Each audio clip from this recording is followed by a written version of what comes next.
So something can definitely happen at Talladega that could get me back in the natural way on points.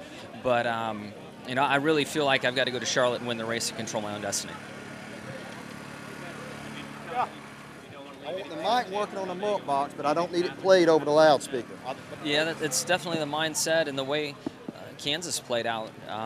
We're all worried about Talladega being an issue and really controlling what drivers make the chase. And we had a mile and a half play as big a role as we've seen any race. So with that being said, Charlotte can be a big wild card race too. So we're going to race hard. We're going to give it everything we got every lap, and hopefully, we get to victory lane this weekend.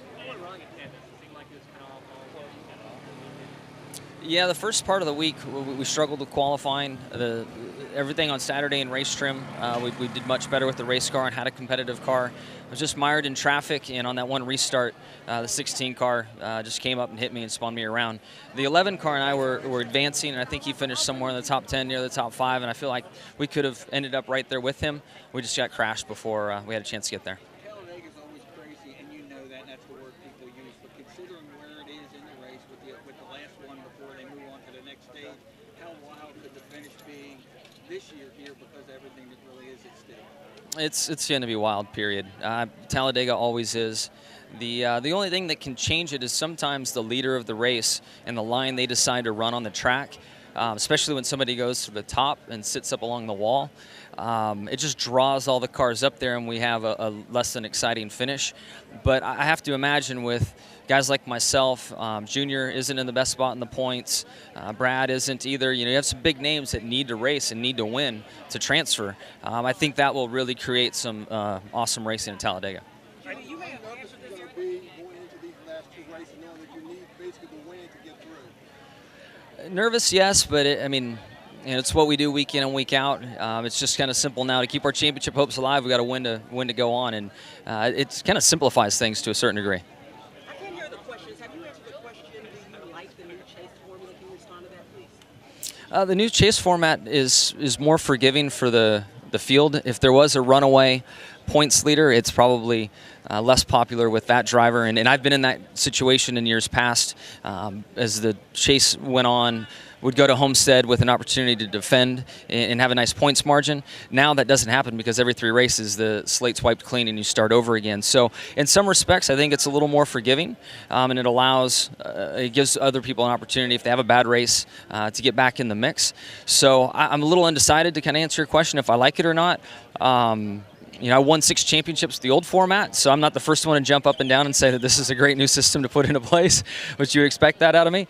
But it seems to be creating a lot of fan excitement and engagement and involvement, and if that's going on, then I'm cool with it. What do you think of this spectacle of the Gurney Derby? A lot of fun. I'd looked at photos before I came, had an idea of what I was in store for, and certainly appreciated the creativity and the fun that all the kids had out here today. You might have already had to answer this, as I'm having a difficult time hearing the questions, but when it comes to races like Charlotte and Talladega before a cut down, you know how crazy those endings can get. When you have a situation where there's 4 drivers or so who need a win, how crazy or next level is that going to take the ending of the race? Yeah, I think it's going to take things next level. It's going to be very important for a handful of guys in Charlotte to have a good race, including myself. Then you roll into Talladega, and who knows what environment we'll have to deal with there. But by design, by NASCAR's design, this is what they wanted. They wanted multiple storylines. They wanted to create drama, and boy, do we have it on an epic level right now. I know that's, it's increasing the fan interest maybe. How is it in the race shop? How is it among the drivers? Are the drivers, do they enjoy the new format? Do they like? I think we all want the sport to be healthy. We want the sport to grow back and above the peak in the late 90s, early 2000s. So I believe most have their, what's best for the sport hat on. It's very easy for us to be selfish and only want a rules package for a car or a format to benefit ourselves. In the end, if sponsors are involved, the fans are watching, the fans are engaged, that's what we're all striving for. And I'm happy as a community that the competitors can see that, and we're all supporting that.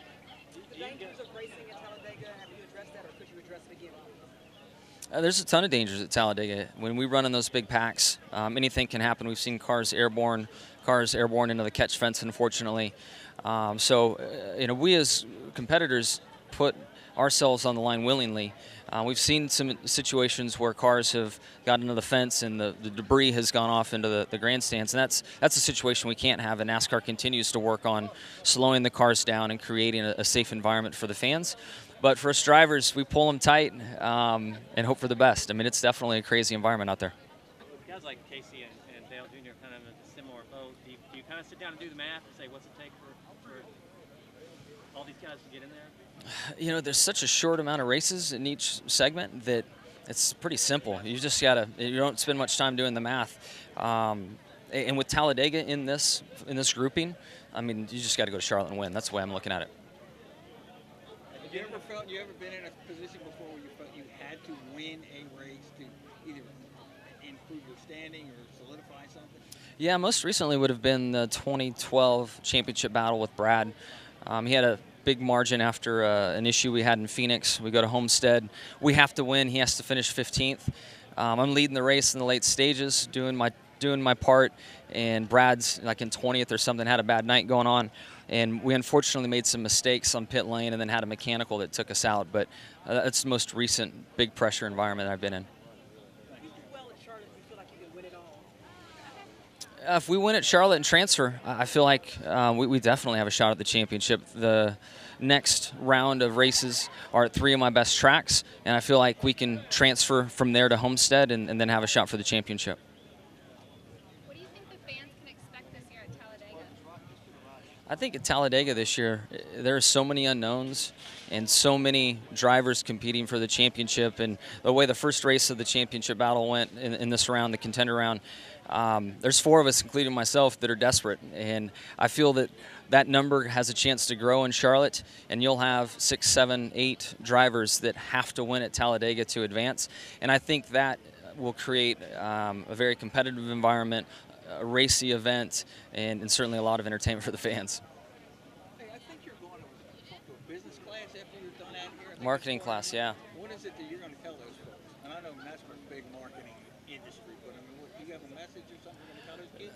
I don't have anything pre-planned. I think, it's probably best just to hear what's going on in the class and kind of pick up the vibe. But I'm certainly well-versed in marketing in our industry. And if it's from a digital platform, if it's traditional media, if it's what companies and corporations, see a value in sponsoring a race team and the sponsorship side, I've seen this sport from a lot of different angles and can try to integrate some thought into their lesson that's going on. You're bummed on the burnouts. Yeah, burnouts are terrible. I'm embarrassed. Just a street car, and they work very hard to keep street cars from sliding around anymore. And I found the traction control switch, but it still seemed like it was trying to kick in once I had a certain speed with the tires. Yeah. Hi guys, what's up? Come on, help me back. Just did such a good job of answering the questions. Talladega, it's so challenging. It is a challenging race.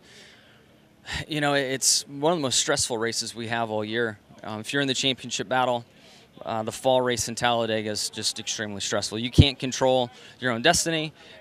Somebody's small mistake and not even an intentional mistake or situation can just take you out of it. But I think this chase is going to be different. You're going to have a lot of drivers entering the chase with desperation, and I think it's going to make a very exciting Talladega race. Yeah, I'm not in the position I want to be in. I hate not being in control of my own destiny. The race in Kansas went about as bad as it could, and we need to turn things around in Charlotte so that we don't show up to our most treacherous racetrack needing a win. At Talladega, no chance. Nobody can predict what's going to happen there. Think you can catch the Penske boys this weekend? Yeah, they're definitely catchable. They're running pretty good. They are running good. We're working away. I think we've got something for them this weekend. You feel like the further this thing goes on, the more likely you guys are going to get closer and closer and maybe start swapping a little bit more paint? Yeah, it's all going to ratchet up. I think that Charlotte, with so many drivers needing a win to transfer, good drivers, good teams, guys you would consider in maybe your Final Four, that the intensity is going to ratchet up. Martinsville is out there from a short track standpoint where we can really use each other up on the racetrack. So it's going to be an exciting closing to the season. Are you acutely aware, your spotters telling you who's around you in the points race and who's going to be there to bump you out? I mean, it's got to, down those last laps, it's good. You have eyes just literally in the back of your head. Yeah, everybody's pretty aware. I mean, information makes it to the car that really the driver needs to know. There's a lot of other situations that I find out about after the race that they just don't want to trouble me with. They want me to stay focused and looking forward. So if it's something I need to know, they'll tell me. And then certainly the spotter is just trying to keep you out of harm's way. And at Talladega especially, he's on the mic the whole time, just trying to paint a picture as to what's going on around you so you can make the best decision possible. If you have a word of encouragement you could say to your fans, what would you say? Encouragement-wise, man, just really own the day. I've been so fortunate to have my passion and my hobby turn into my career and feel like I have a chance to, I wake up each day excited and thrilled to go out there and do my thing. So, look for that and chase it. Sounds good. Yep. Jimmie, any advice for next year's Gurney Derby racers? I'd work on your sprints, maybe some wind sprints a couple weeks out. And there was one model of gurney that seemed to track sideways. I'd kind of avoid that one. It also looked heavier, so I'd go with the lightest, old school version based on just observation. Thank you. Yep.